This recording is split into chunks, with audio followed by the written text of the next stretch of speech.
Gillian, welcome to the podcast. It's so awesome to have you here, and I really look forward to our conversation. I would love it if you would give yourself a little Yeah, introduction to the audience. awesome. So, I've had various guests come on, and really the focus is to go through different experiences that you've had with your expertise. You're really into design, Mhm. so I'm super excited to talk to you about that. And you have some really interesting backstory as well that we'll get into.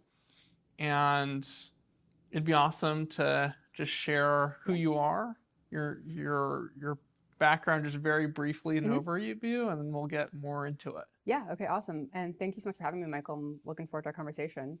Yeah. So I'm Gillian Salerno-Rebic, out of Austin, Texas now, but Texas native from Dallas.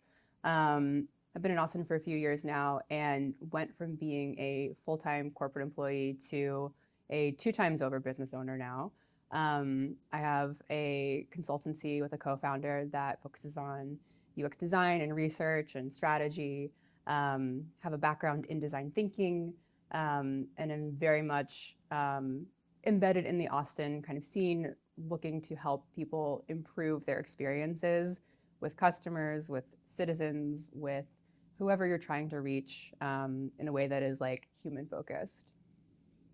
And design coming from corporate hmm is a particularly interesting shift, I think, because a lot of Yeah. people will start in corporate and maybe go into the management side. There's different avenues hmm that you can go hmm into. I think a really cool place to start maybe is just talking about where you found a passion for design. Yeah. And does that come from the pre-corporate era, Yeah. or was that something that you discovered being inside of the enterprise Yeah. side of business? My passion for design and good design actually comes from storytelling, and it comes from reading Lord of the Rings at the age of 13. That is where I fell in love with building worlds, telling stories, shaping narratives in hearts and minds. And that led me down a path to really invest my whole energy as like a teenager into my college years into film and theater and telling stories and building worlds. Um, got my undergraduate degree in theater. Realized I enjoyed the immediacy of that and that you have kind of instant feedback from audiences around the experience that they are like seeing in real time in front of you. And it's different every night. And that led me to questioning whether I wanted to focus on the arts full time in my life and my career, or if I wanted to find a way to pull that into business. And I struggled with that for years. And ultimately, what I landed on was I found a program called a Master of Arts in Design and Innovation, the MADI program at SMU in Dallas. And I applied to the inaugural year of that program. And it really felt like it was the incredible intersection of business and creativity for me. And that was kind of where I fell in love with design research, creating experiences that had purpose and power in people's lives, and using stories for good. Super interesting how you connect storytelling to design. Mm-hmm. And so, with what I'm building at Maiden, coming from a user perspective, what's the story they're first presented with when they initially see an application? And so, I Mm-hmm. was just on a call yesterday with a user, Mm-hmm. and we were going through what Maiden can do and the design decisions that are in there. And it became abundantly clear to me that I needed to change a lot Mm-hmm. to better refine the user experience, because the story that the user gets when they initially land on the page Mm-hmm. is a little bit different than I'd like them to have. They need a full tutorial and they need a storyteller to actually tell them how to use it, Yeah. instead of just having the design take care of the narrative. Yeah. And one of the great things that I've learned very recently is that when it comes to design, it's like if you need onboarding, your design's already wrong.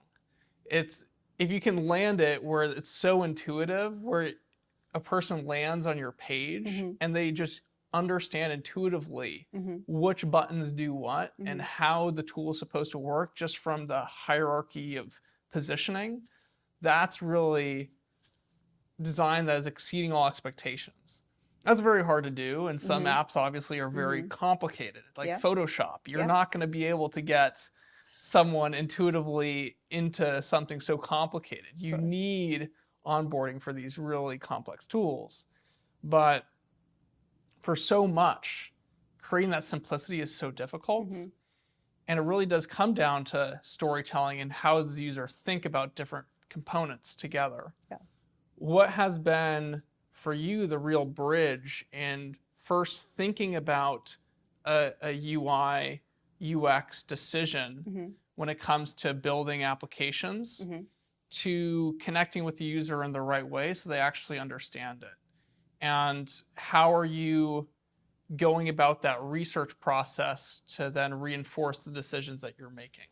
Yeah, you're totally right in that simplicity is where good design really thrives. And that's not to say that Photoshop is a bad application. I use it all the time, and I've used it for over 20 years now. But it's the context clues you can give people. So icons that look familiar, like a thing that you would use in that same context.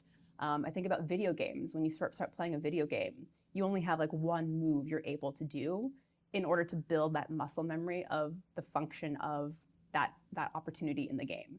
And then they stair step you into the world of play. I think a lot of the design that we create for real world should be a stair step into that world, that brand of play. And a lot of that comes from throwing all your ideas at the wall. Like when you were first creating something, there's really no bad idea. It's when you put it all together and say, they can figure this out. That's when the bad ideas start to happen.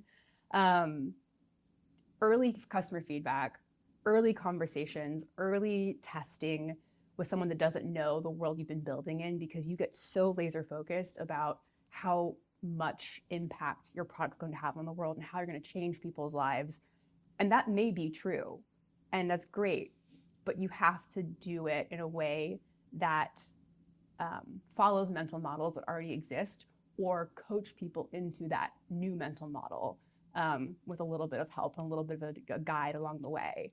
And you can figure out those new mental models by testing with people what imagery, what flow, what colors mean certain things to them and might indicate how they might behave in a new way.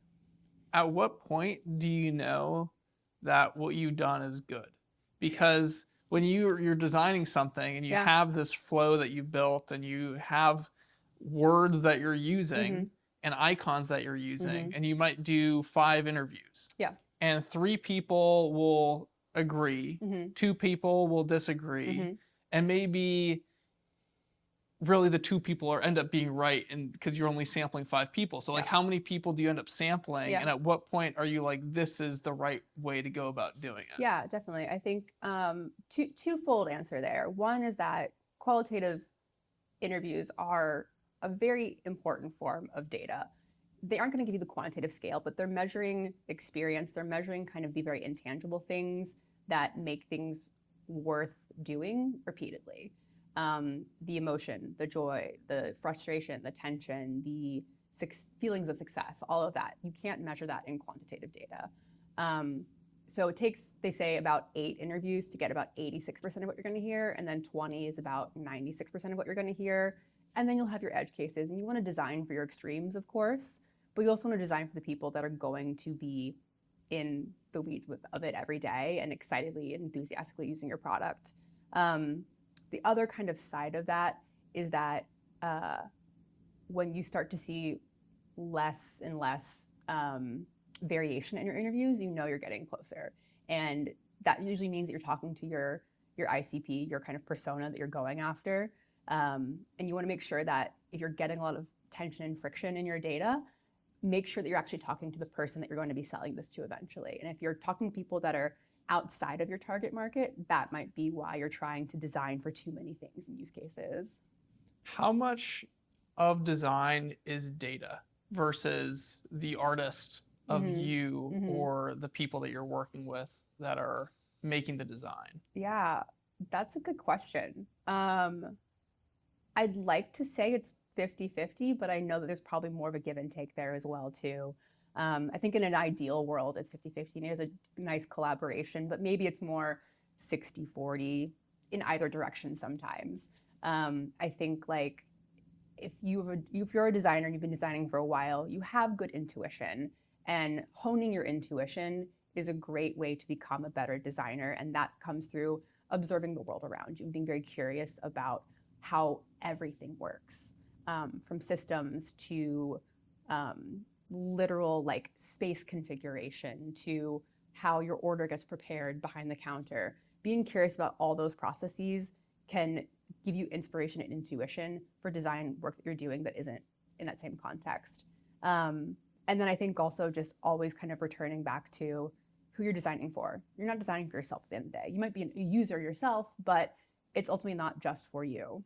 So I think it's a collaboration, and it lands somewhere in that 60-40, 50-50, 40-60 kind of space. And with AI, obviously everything's changing, where Yeah. now you need to also design applications so that they're usable by AI agents who are now going onto the web. You have Claude became very popular, and that's then taking action for people on their computers through interacting with web interfaces. As time goes on, that really will only progress further. Is that a conversation that like your clients are having with you of how to optimize design, or is that just being a thing where you assume that the AI already has the context of what humans are used to and then it's just the same thing, or is there different layers that you're using now thinking about how AI plays into designing good websites? So my approach actually comes in from a slightly different angle, and that is it designed well for humans to be able to offload AI to a task to complete for them? And that, I think, is actually the real design problem that's not happening so well right now. Because I looked at Claudebot, and I'm super interested to see kind of how it develops. I think it's going to be an incredible like precursor to a lot of tools like this in the next like 6 to 9 months. But I also know that I was like, I'm not a developer. I know that I could figure this out, and it would take me 12 to 24 hours to onboard this onto my computer, or I could pay someone to do it for me. But that's not a good user experience. Once it's set up, it can probably do infinite things for me, which sounds fantastic. I want that. I desire that. It is not usable for someone like me who is in even a design space right now that would want to like onboard it for my personal use, my business use. So it's out of reach. And I think that is the design issue that needs to be addressed first, is how you design for humans to collaborate with AI versus how do we design AI to replace what humans are doing. And what's your take on some of the generative AI that's going to come out where like people can build their own tools for themselves? Yeah. Because a part that I see about that is, okay, in a world where people can create anything, even if you can create anything, being able to create anything doesn't mean necessarily that you should create anything, because it's what you create might not be the best possible version of that, or the most intuitive version of that, where it can take the best action. So someone else who spends the time thinking about one vertical will be able to create something that maybe you can create yourself, but it's almost better just use what someone else made, even if it's not really going to be that much time difference to like create something usable, just because of the experience that the person has curated, spending that extra time to refine it. And so coming back to, I guess, the question of that is, how is generative AI playing into website design, where it's, and just application design, where it's the application itself is being generated on the fly by users independently, but then is that going to, from like what people are able to create themselves, is that going to take away from things that people have been building independently in their own vertical? I imagine that you'll have cases where people can just generate stuff, but then you'd hope that design work would make the ones that are refined in some way better. Yeah, so we're talking about AI slop versus design. Yeah, and like, where is there going to be a blurring of the lines where it's just like, does design kind of just fade away, where everyone's generating their own things? Sure. I mean, we've all been curating our own social feeds for the last 20 years, our own pockets of the internet that we jive with, starting from creating your own MySpace to now. I mean, yes, you can vibe code your way into a new website and all of that. And maybe that is all you really need. That's great. I'm glad those tools are available to people so they don't feel like they have to invest in something in their business that isn't a priority for them. But when it comes to designing for like a mass market, it's still going to be important to have like aesthetic and a skill to recognize what works for people at scale. And I think that is a lot of what we're seeing now, is that AI slop is like for people that just want something quickly and they're not thinking about scaling. For people that are thinking about scaling, they're being more intentional. They're investing in designers or in engineers. I think that there's that differentiation really isn't going to go away. There's just going to be more proliferation of the quick and the immediate because it's easy to do and accessible, which is fine. If that works for you, let it work for you. But chances are they're not trying to become the next, billion-dollar business. Mm-hmm. And where right now is the majority of work going towards when it comes to design? Because you have in design, you have like the colors that you could use for a brand and an application, and then you also have the fonts, but you also have the language and then the layout of it as well. And I imagine different pieces of that are super important. You have to have the color set, and you don't really change those, but you can change them. Everything can change, obviously. But where do you find yourself spending the most time in doing the design? What does that process look like when you're starting out to getting to end product? What's the first things that you're looking at to then the final things? Like, are you always workshopping the colors, or are you doing the colors and then you're set on the colors and then you move on? I'm always workshopping the human need, truly. Like, that is where I always start, and where I always encourage everyone to start is, what does your customer need? And then let's talk about your product roadmap. Okay, you have these 10 features that you want to deploy. Great. We need to deploy them in a way that makes sense for your customers to get the most value out of what you're building and what you have right now. I'm always going to come back to people, and that can frustrate some people to no end. But that's where innovation lies, is in the friction and the hacking that customers are doing to make their lives and technology work for them in a way that technology isn't meeting their needs. And then there's also, like, yes, the kind of confluence of how people might interact with AI. And then again, that collaboration between human and AI. That's what I'm seeing a lot of right now is we need to understand how people are tolerating a certain threshold of AI in our design, and understand where we can grow, where we're not ready to grow because customers aren't going to come with us yet, and where we might be able to find new avenues that we haven't even thought about exploring yet, to like keep us ahead of the curve in our competition space. Interesting. So you're slowing down the rollout of AI just because you're getting customer feedback that they're not ready for certain features yet? And like, what would be an example of one of those features? Yeah, I mean, the idea of like using AI to purchase for you. People are not comfortable with that right now. They're more comfortable with the idea of like, all of my details are saved and I can just hit one button, kind of like you do on Amazon, but in a like more AI-enabled space. But it's still a whole behavior change in the shopping industry around control and choice, and who has that ultimate power. Is it me or is it the AI?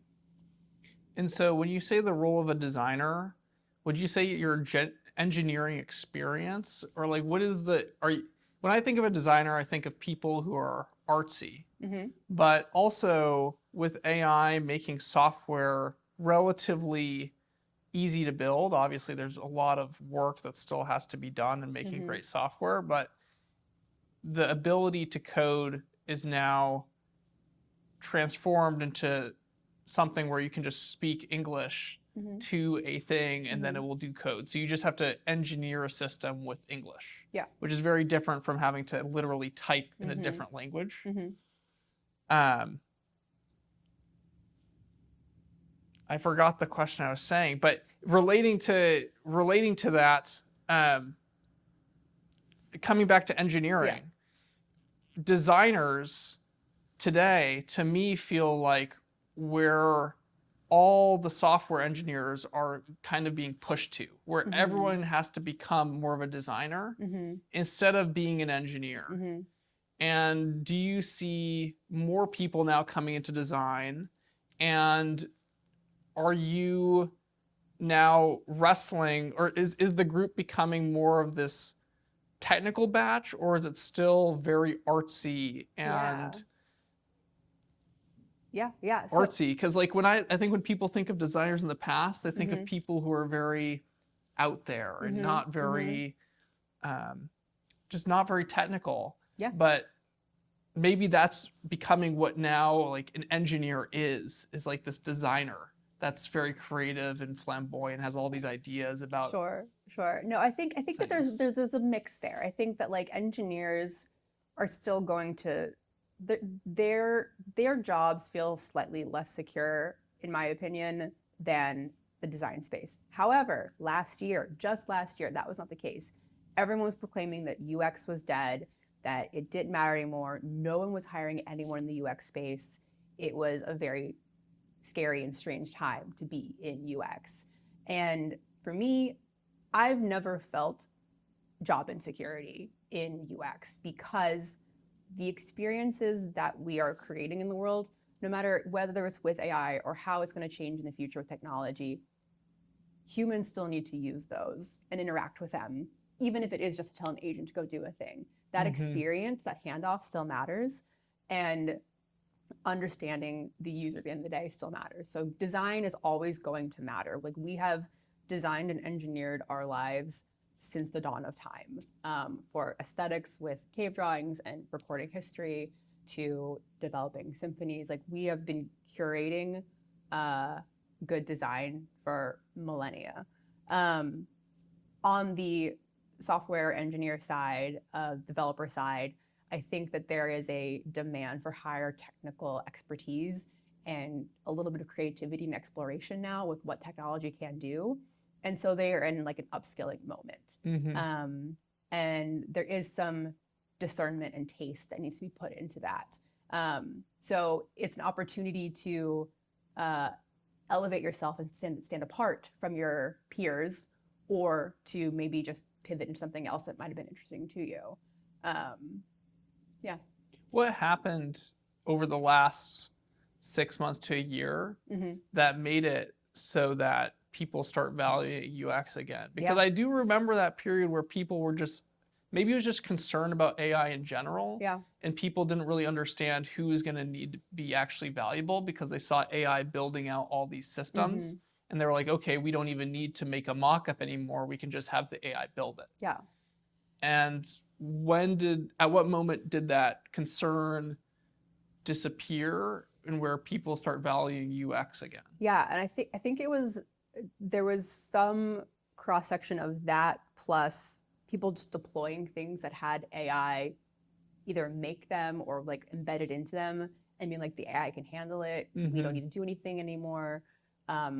What is missing though is discernment, is the kind of gut check along the way, and the ability to reconnect to a human if needed in certain circumstances.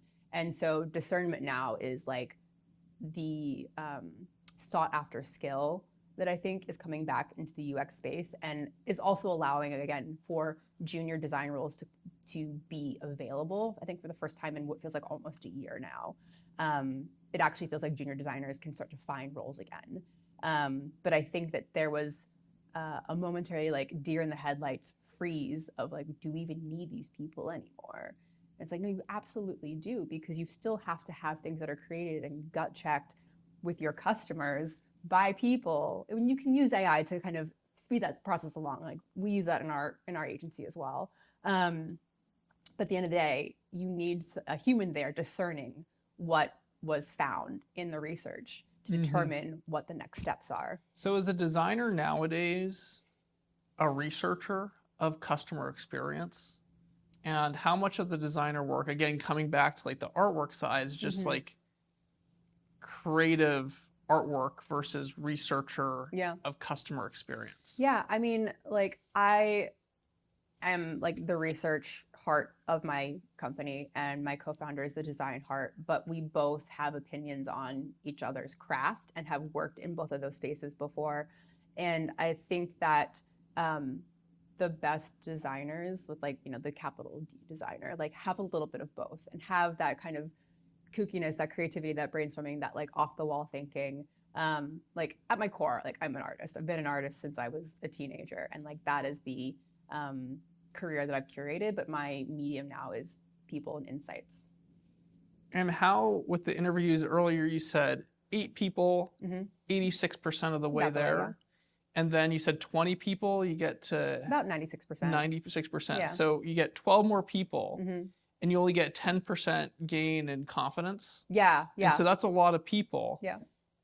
For what clients are you like, for what tier of build out are you like 8 people's enough? And for what type of decision do you need 20 people? Sure. Yeah. I mean, and it can be more than that too. Like that is just like simple kind of UX testing. It's like, I'm testing a new flow. I want to compare this to that.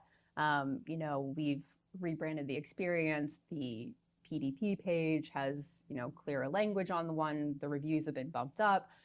What you want to test that. You're going to test discrete moments. You're not testing your entire ethos and experience as a brand, like the entire navigation structure of everything in one go with 8 people. Discrete testing is where the power comes from 8 to 12 to 20 people.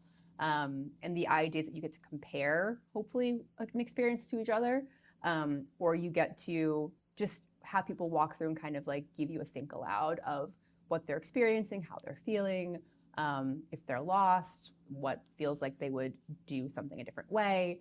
You want to keep your goals to like 2 or 3 goals per test in order to be the most effective.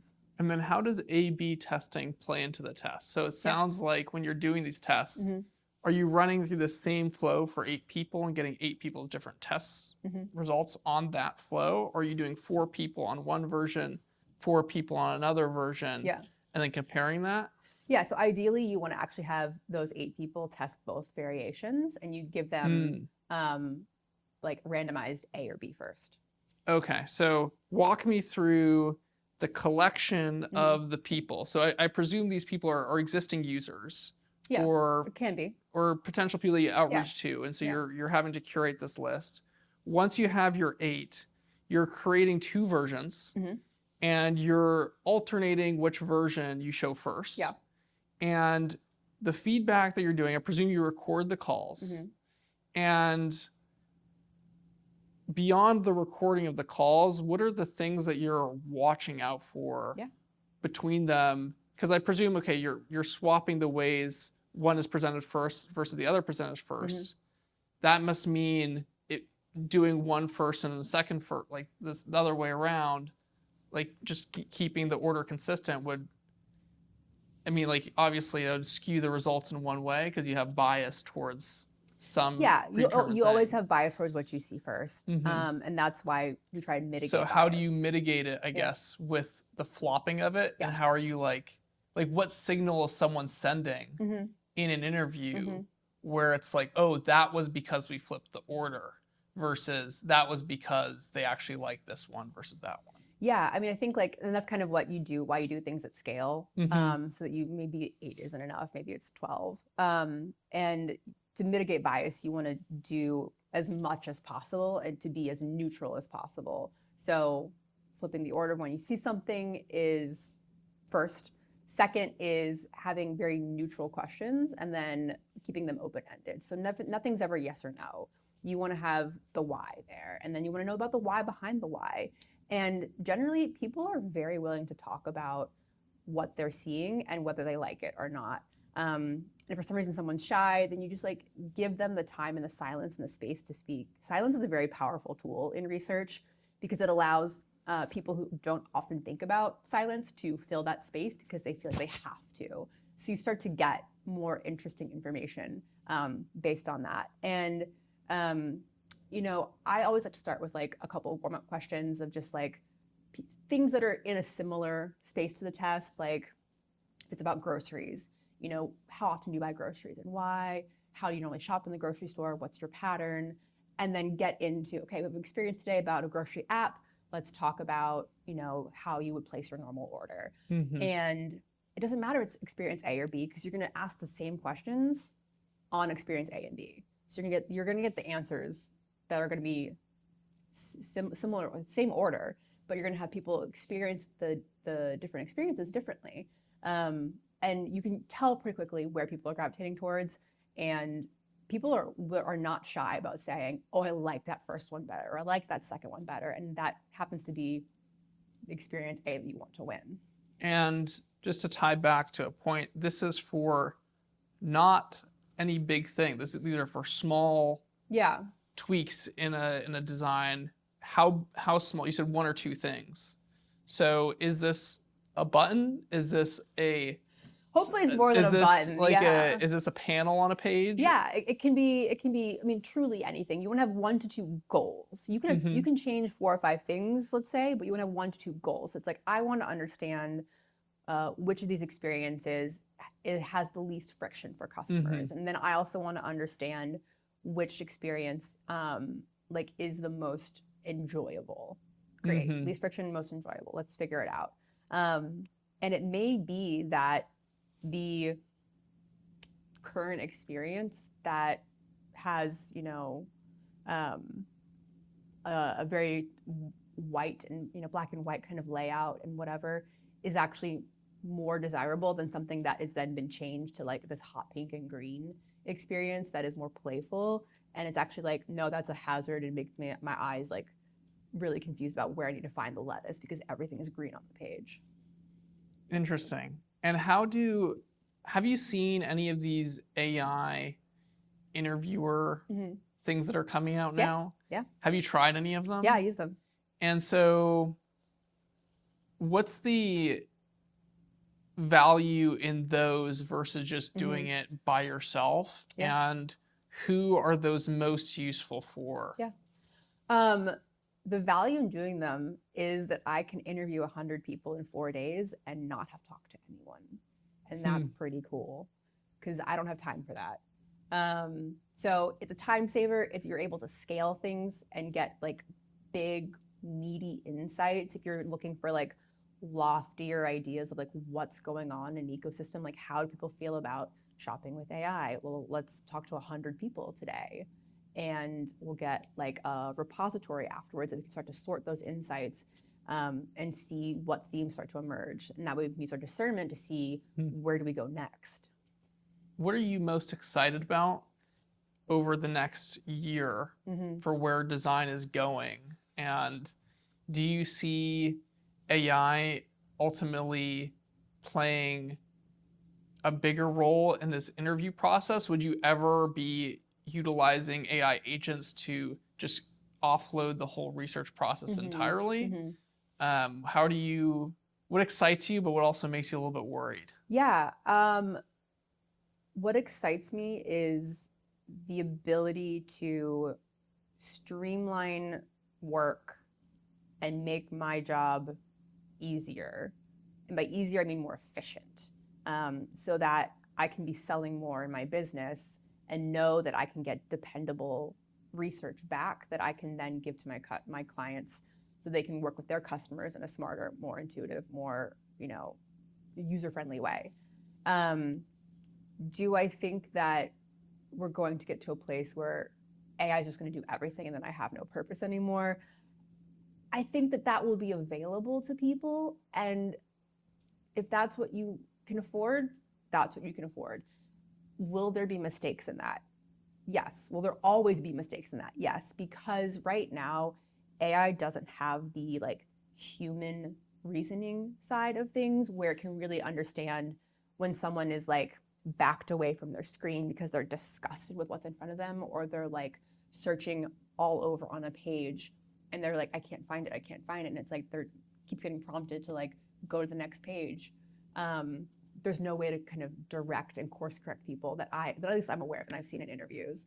I think that discernment is still going to be a premium for many years. So you also do some talking at the university here, and I'm curious, so for all these junior roles that are now coming online that you're saying, but they haven't been online for a while. You said they were also really a reserved employment space where it was hard to find a job. What separates new junior designers from others, and what are the skills that companies really find valuable when it comes to design? Because as you're saying, it's a lot about this research. And I think, for at least from my personal experience, when I think about design, I still think of entirely this artsy individual and not really thinking about the data side of things. So is a designer going to be really proficient in statistics? Is that like a really valuable thing to know about when it comes to design versus just being, I can be the best at Photoshop? Sure. Yeah, no, I think it's AI literacy is the skill set that will set you apart. And that literacy comes from developing your sense of discernment. And it's really hard, I think, at the university level for students to kind of grasp this, and they're still grappling with it. Because when I went to university and I got my master's even, everything was so much about doing it the analog way. You want to really embed in your hands, in your brain, in your body, what it is to do something manually. And I think part of that is that there should almost be a part of university that is completely manual and analog, and then another part that is all about technological literacy, AI literacy, but that both of them are so important in connection with each other, because things stick in your brain for longer, for better retention when you do things analog. So whether that is memorizing a poem or learning how to write out research insights from an interview or writing an essay for your final by hand, these things are important to the development of our brain and our creativity and our ability to have cognitive recall, as well as like learn other languages and things like that. So the more analog you can get earlier in your studies, in your career, the better off you're actually going to be in the long run. But that you need to also balance that and have a discipline around AI literacy, technology, and using them as tools, not as shortcuts. Yeah. Well, it's really a powerful thing because you can use AI to solve all these problems, but then you're not actually developing any critical reasoning skill. So it's how do you develop the critical reasoning skill with the knowledge that AI could just reason it for you. And it's so easy to just ask the AI to do it. And so that boundary of being able to have something else just solve your problems is so minimal that it takes a lot of self-discipline to be able to be like, no, I'm going to actually take the step and develop myself versus just getting out of this assignment that X person gave me. And I hope that curriculum starts to develop with that discernment, because I remember taking the class in 9th grade was called multimedia. I learned Flash, I learned Photoshop, like Photoshop 4, and other like ways of like very light coding and very light digital creation in the video space. Loved that class. Gave me a curiosity around how I can use technology to better express myself, how I can use it to tell a better story. But when you're growing up at a time where like technology is not keeping pace with your creativity, you have infinite time to be curious and be bored and be exploring for other things out there. But now, like, we can barely keep up with technology. And so that is a huge shift to try and have the discipline to kind of reverse that. But I also hope that's why I talk about this, so that hopefully someone sees this and is like, oh, it can be done. And what would be the lesson really to founders? Because so there's so many founders right now who are just deciding, I've really never done anything entrepreneurial before in my life. Maybe my parents haven't been entrepreneurial. I don't know anyone entrepreneurial, but these AI things, they look so fun. Maybe I'll just start playing with them. And they're like, okay, that's kind of cool. And then they see some video talking about how, oh, maybe I can make a business out of this. Design ends up playing such a big role.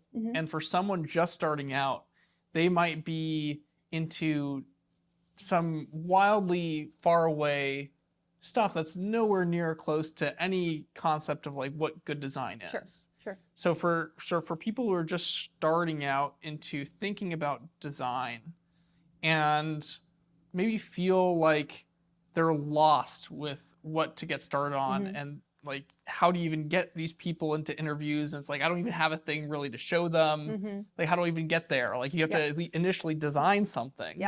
But then you have to, design is also asking people and then getting those feedback and implementing it. What's that initial thing that people can develop, and how do they develop it? I think this is my favorite question, actually. Couple of things. One is find people older than you, whether it's even just 1 year older, 2 years older, 5 years older. Find a group of people, like at least 5, that you can turn to and do informational interviews with, and get them on your side and on your team as your personal board of directors to be mentors to you, and check in with them once a quarter. Come to them with your problems, offer them your free time and support on anything that they need as well. Seek out mentorship from people that have either done what you're doing or are doing what you want to do. That's number one. Number two is, I think design thinking truly is the gateway drug into learning how to be a good designer. And design thinking is accessible to everyone. I used to teach it at Accenture for people that were not in the design space across the company, and got to help people in finance, in HR, figure out how they could use design thinking to solve problems on their team that they had no idea how they would address otherwise. And that was so cool to see people be like, I get to be creative in my job. I get to solve problems and use sticky notes and make a change that makes my team and my workday more efficient. It's a really powerful tool. And I think that there are so many good design thinking books out there for personal growth, like Designing Your Life, for tactical business growth and ideas, like Where Good Ideas Come From, A Storm of Creativity, just like the universal methods of design. There are so many books out there that can stair-step you into a way to problem solve. And you can learn about paper prototyping. You can learn about body storming. You can learn about creating a design charrette and using that to grab your 4 friends, buy them coffee, and use sticky notes to build your entire product in an afternoon. Explain what design thinking is for someone who doesn't know what design thinking is. Because it sounds to me like design plus thinking. So it's a way of, it's like a system that you would go through that you solve a problem in an artsy way, is what I think of it as. I mean, that's a very good guess, truly. It's an empathetic approach to problem solving. And it is a toolbox with hundreds of tools in it, different methods and approaches that focus on discovery, that focus on understanding, that focus on prototyping, iteration, testing, that you can deploy usually at low to no cost. And as someone with a background in working for nonprofits in the theater industry, I can do things for $0 that most people couldn't do for $1 million because I've had to be scrappy in my life, which is why I think design thinking and I really connected when I went to that program, because it's all about being curious first, trying things and failing fast. Failure is your best friend when you are first starting out and you don't know where to go. Failure is how you're going to learn and move forward. And you have to be okay and comfortable with risking and failing and risking again. And so if you could give a crash course into the first lesson you would give about design thinking, what would be would be something where it opens people's minds. Like you talk about how at Accenture, you go to these engineers and finance team, and you're saying how we can apply design thinking to their problems. They're able to then solve those problems when they never would have thought they would be able to solve them in the first place. What was the thing that you told them and would tell maybe other people who are engineers, people who are very technical, who aren't very empathetic, or maybe they are empathetic, but they don't think about problems in an empathetic way? What would you tell them to get them into this realm of design thinking that then allows them to be able to better problem solve?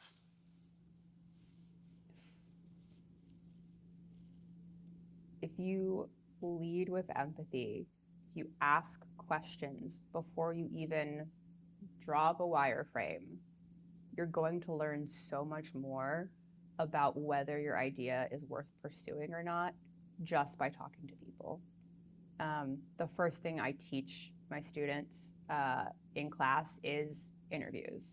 We learn how to ask questions. We learn how to ask unbiased questions. And we learn how to ask questions that are open-ended, and how to sit in our silence and wait for the answers without rushing people into like an answer that they think you want to hear.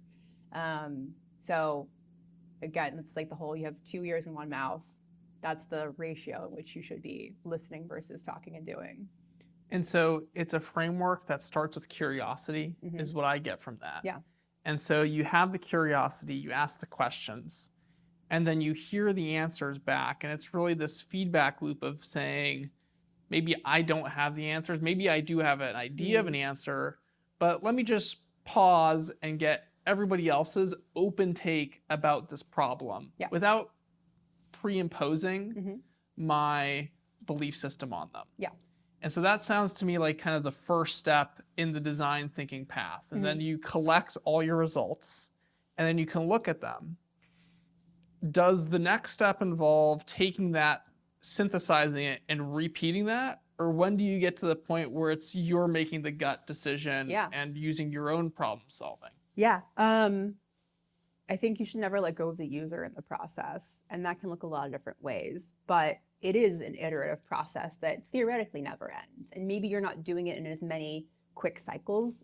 You know, at a certain point, you go from doing it every week to doing it every month, to doing it every quarter, to doing it every year, because you really intrinsically know your customers at a certain point, but you never stop doing it.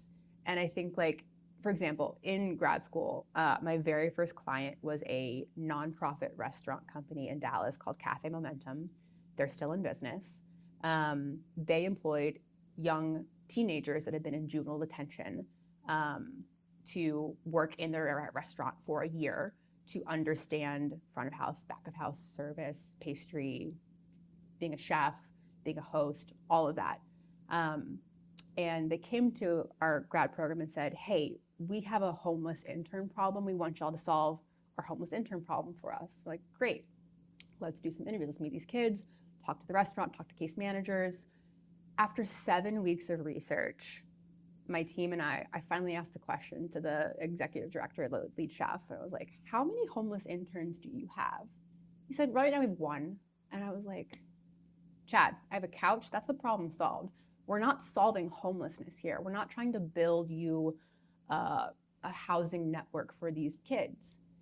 So we went back into our research and we realized that it was about hours of influence. These kids might have bad home lives. They might have, school that doesn't care about them. They may not graduate on time. So many circumstances. But when they're at the restaurant, they're all treated equally. They are part of the staff. They are part of the culture. They are all equal. They all eat meals together before they run dinner service for the night. And everyone's welcomed with a hug when you walk in. And we realized that it was those 10 hours a week of influence that were changing their lives. It wasn't the job. It wasn't the money. It wasn't the training. It was someone seeing them as an equal to them. And so we said, how can we create expanded hours of influence that last a lifetime? And what we did was we designed a space, because they were using like a back room to like build out, like they had lockers in there, they had extra tables for the restaurant, they had chairs, it was chaos. It was the storage room and their break room. I was like, what if we transformed this or another similar space nearby into a place where they could be at any time if they wanted to, into a place where they could be welcomed in, that they could hang out and just be kids, they could get their GED, they could get mental and physical health services, they could get toiletries if they needed, they could just practice like cooking new recipes in the kitchen.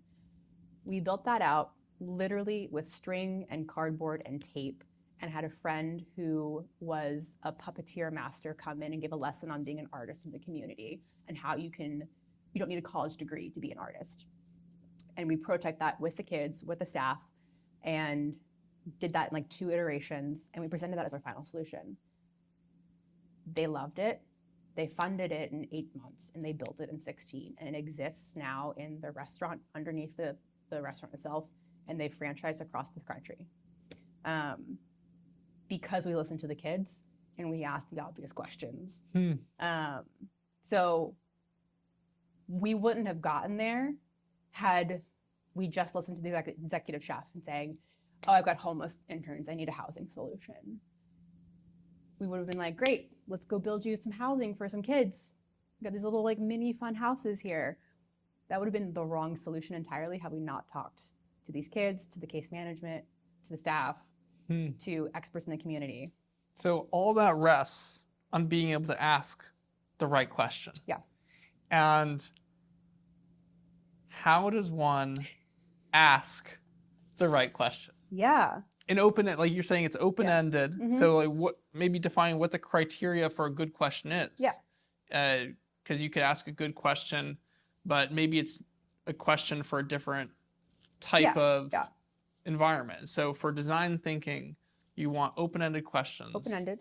And what are the other criteria beyond just like what does open-ended even mean? It means it can't be answered by a yes or no. And you want to get a qualifier for that. So a good question is unbiased, and a good question kind of begets more questions. We talk about the 5 whys in design thinking, and it's the why behind the why behind the why behind the why behind the why. That's where the real answer is. Is that where 5 whys comes from? Is this? That's interesting. So I've heard that for VC investing. People ask, if you're asking someone about something and you can go 5 whys deep, they actually understand what they're talking about. But if you get past the first why and they kind of stop, then they're not really in the loop of what's actually going on at their company, and they're maybe not necessarily a good company to invest in. So that's interesting that it comes from that. Keep going. And let's see, so unbiased, you got your 5 whys, you can have questions beget questions, and that you don't care what the answer to that question is. You just want to know what the answer is. Because whatever it is, that's your data. And it doesn't matter if it doesn't meet your expectation. It needs to meet the expectation what the design is ultimately going to be. So when I ask a question, the way that you ask the question has bias towards the result. So if I say, I guess a bad question is, do you like this? Because that's yes or no. So what is your opinion on this? Means that they can't say yes or no, because yes to that would not make sense. So that's more open-ended. But still, the way that you phrase the question can impact the result based on what you're saying beforehand. So is there any strategies that you might use to look at a question and be like, okay, making sure that's the most unbiased possible to really get a quality result from asking it that is what you're trying to get? Yeah, so a couple things. When you start an interview, you want to introduce yourself and provide some like frame of reference of like, I'm a human being talking to you about this today, and there are no right or wrong answers. What you have to say is important because you're the expert on this product today. I'm just here to collect the information in your story. The other thing in those questions you ask, you can add kind of these, like anything you say is okay qualifiers. So you can say, if any, when possible. You know, I think if any is my favorite. It's like the easiest one of like, you know, what if anything would you change about this if you could? Or if you had a magic wand, to change just one thing, what would you change and why? Those are great ways to give people an opportunity to be creative with you. And it is like a collaboration between you asking prompts. It's a prompt. It's not a question. It's a prompt. Prompting someone to tell you a story. And so through your whole career, what have been what has been the biggest lesson that you feel like you've learned that is not common knowledge that you really get to teach someone right away because it's not really the first thing they should learn, but it's something that someone would never really learn unless they had experienced it? But there's so many different directions in which I could answer that question. You can go like 3 different ways. And yeah, I mean, whatever comes to mind first. I think so I studied abroad in college at a theater conservatory, and that's where I learned about failure. So at age 20, I learned how to fail, how to take failure, and how to be told that I was failing in a very deeply personal way to my artistry. And I had to learn how to overcome failure very quickly because we had class 7 days a week for like 14 hours a day. And there was no time to wallow and be bitter and whatever. It's like, that's not gonna work. You need to change what you're doing because you're presenting tomorrow. I was like, okay, we're gonna change everything and I will see you tomorrow at my new thing. And I remember I had this scene that I was directing that I was so excited about and I'd worked so hard with my actors on. And it was in a very tight space. And I asked the executive director of the company, I said, can we do 2 showings of my scene tomorrow? And he's like, why do you think you get special treatment? If you can't accommodate the entire audience for this scene, you need to move it. And so what ultimately ended up happening is that I learned so much and my team learned so much in that space that we were able to take those learnings and move it to another space entirely that accommodated everyone. And it was even more powerful in that space where everyone was collectively there because we had done this work in this confined setting and learned about the emotions in that confined setting. So my failure and my like deep upset at like my perfect scene, my beautiful product, it just didn't work in the environment that I needed to be in. So I had to move my product to another environment, and it was the most successful scene of the night. And I think that applies to designing for something that you think is like the right fit, the right market, the right target audience, and you've never tested it. You test with one person who's actually going to be your main buyer, and they're like, nobody wants this. They want that. What I asked for was that. And you have to take your pride, put it away in a little box for later and say, you know what, you're absolutely right. You have to be able to admit your mistakes, to say that you have failed and move forward. And I think learning failure as young as possible and learning how to use failure to pivot quickly and not take it personally is probably the biggest lesson I've learned in my career. Well, thank you so much, Gillian. It's been so awesome having you on. I will make sure to put your website to your agency in the description of this podcast. Cool. I appreciate all the lessons that you've been able to instill in everyone watching, and I'm sure I'll be talking to you again soon. Yeah. And thanks for coming on. Thanks, good to be here.